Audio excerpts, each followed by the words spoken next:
I'm just going to say this really quickly because of what I, I observe online, and it's becoming worse year after year after year. It's becoming more worse. And that is the enjoyment that people have on abusing black women virtually. And what I mean by that is, um, I'll see comments and posts on videos and people's reactions. Yeah, they're your opinions, they're your reactions.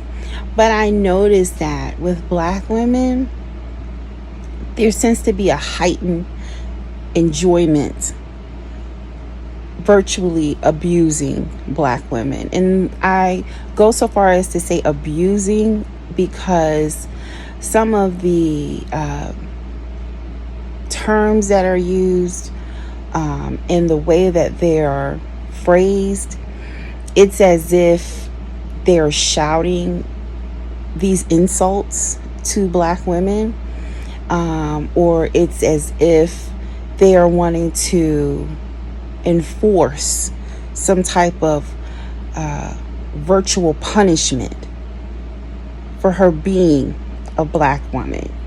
You know, everyone has a behavior issues in their groups, in their racial groups, in their, in their groups of people. There's no perfect people on this planet.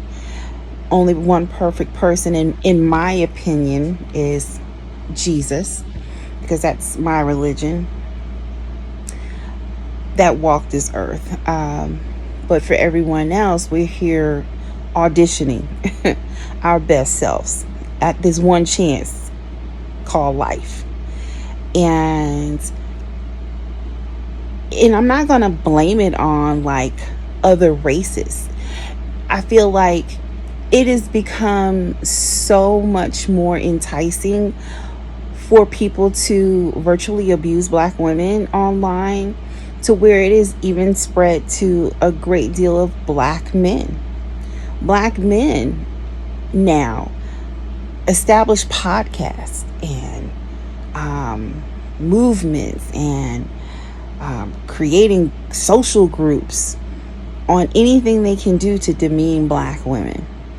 And I'll see comments that they'll make towards black women that they don't like, or they may be on a show, where they are asked questions on who do they prefer to date more, and they'll automatically say, I don't like black women, but I date white women, or I date Latino women, or I date Asian women. And that's fine. But it's like, if I don't acknowledge if I don't acknowledge that there is something that I disdain about the women that nurtured me to becoming the man that I am, it's as if I'm committing a crime against society. And some of these people that I see online, I'll pull up their profiles and I'll look at some of their pictures, because I'm thinking to myself, and like even black men, right? Young black men, I'll pull up their pictures and I look at their profile and I'm thinking to myself, like, wow, it looks like most of the pictures that you feel proud enough to post are primarily events of celebration around you. And the people that look like they support you the most in these pictures are black women. I think to myself sometimes when I see some of these shows on YouTube and a lot of these young black kids, they're, making jokes with their white friends or Latina friends or Asian friends, and they just get a kick out of it, because a lot of times their households are using negative rhetoric around black women or about black women. And so it places the young black boy or the young black man into like a social peer pressure to want to be accepted. And so they chime in on the insults about black women that they see online, or you know, their little shows that they may have, and they'll add into it. They'll make it even worse. And then I look at them and I think to myself, I'm looking at you physically. You seem to have maybe both black parents, or a black woman somewhere in your genetics, because you bear the traits. And I'm thinking to myself, wow, especially if you have a black mother, you're talking about a woman or a girl that looks like the sister that sleeps next door to you. Or you're talking about a woman that could go for your mother's sister. According to the Amnesty International, black women are disproportionately targeted for online abuse and verbal harassment. It also states with Northwestern University that intersectionality of race and gender, black women face oftentimes misogynoir. Of race and gender, according to Northwestern University, states that black women face often stems from misogynoir, a term coined to describe the specific hatred directed at black women that combines racism and sexism. This can involve dehumanizing language and stereotypes such as angry black woman trope. Also, according to Northwestern University, there's an impact on mental health and participation. So online abuse has significant negative impacts on black women's mental health, well-being, and ability to freely express themselves or engage in online spaces. Lack of responsibility from tech companies.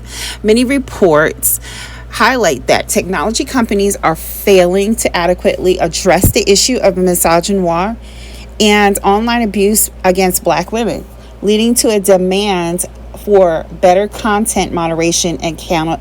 I look at podcasts like that guy Anton Daniels, and he's actually married to a black woman, and like his podcast, a lot of his material over the years, I don't follow him, but when I do, I'm just like, oh my God, I'm just like so disgusted that she would actually stay married to him, knowing that he's in the next room over talking negatively about black women. There's so many podcasts that Fresh and Fit that I saw. And so that's the reason why I say what I'm saying now. I said what I'm saying now because it's like a virtual abuse of black women over the years, and it's just escalating year after year after year. And even with that show, that dating show with the young reality actress Olandria, and her beautiful melanated skin, I mean, she's just beautiful. And all of the negative rhetoric that I see coming from so many groups of people, including black men, you know. And then for this right here, I saw more videos of support from white men in regards to Olandria, you know. So, but I just think it needs to stop. Lastly, speak up. While online harassment affects many groups, the evidence strongly suggests that black women face a unique and heightened level of verbal abuse online due to the intersection of race and gender. Let me repeat that again. There is a unique, this is like something that needs to be studied even further. Okay, this can be connected to mental health. This can be connected to people who suffer abuse themselves, and they want to project their abuse on people who they deem as less valuable, less protected. And it says that the behavior, it is heightened, just like I explained earlier. There seems like there's some type of enjoyment from people that call themselves nice folks, from people that volunteer and do great things in their community, from children that are like stellar students in school. A lot of people have these hidden dark spaces in their psyche And when they're given an opportunity to hover over their phones or their desktops or their tablets, it becomes like wearing a hood, like wearing a sweatshirt hoodie, and you can morph into becoming a different type of character. And that's why you have to take the power back yourself, and you have to check your own self, because if you're willing to do that to someone that you don't know, imagine when you finally do get angry and you are face to face with someone that you have these deep seated issues with.